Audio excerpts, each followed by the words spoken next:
hard, be prepared, and do what's best for the team. And that's what I've always tried to live by. Good morning, Bill. Sal Palantonio, ESPN. Congratulations, Bill. Bill, take us back to your scouting of Julian Edelman. What was it about his character and his skill set that said to you, this guy can help us long-term as a football player?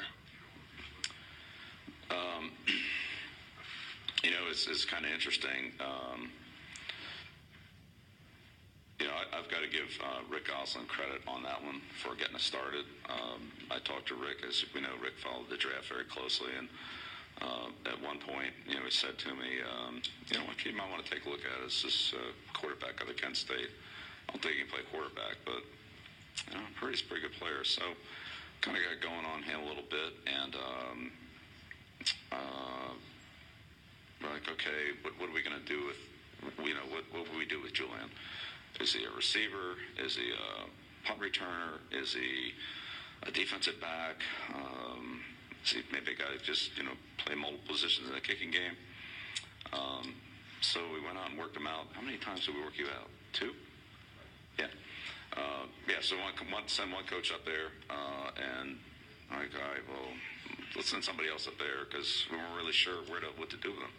And so as it turned out, he came to the Patriots and caught passes, which he hadn't done before, returned kicks, which he hadn't done before, and played defense, which he hadn't done before, in addition to cover kicks and all the other things in special teams. So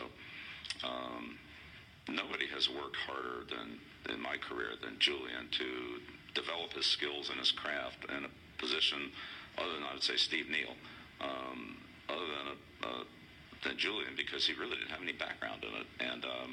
And we put him on defense and put him against good players in the slot. And obviously he's excelled as a receiver for a player that had no real college background doing that.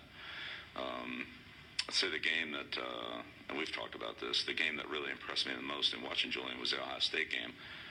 He didn't have a lot of blocking. And they were getting killed by Ohio State. But what you saw in that game was how competitive he was, how hard he was to tackle, and how tough he was. And even though it was 3-4 touchdowns or whatever they were behind on, he played the game with an intensity that honestly was hard for them to handle.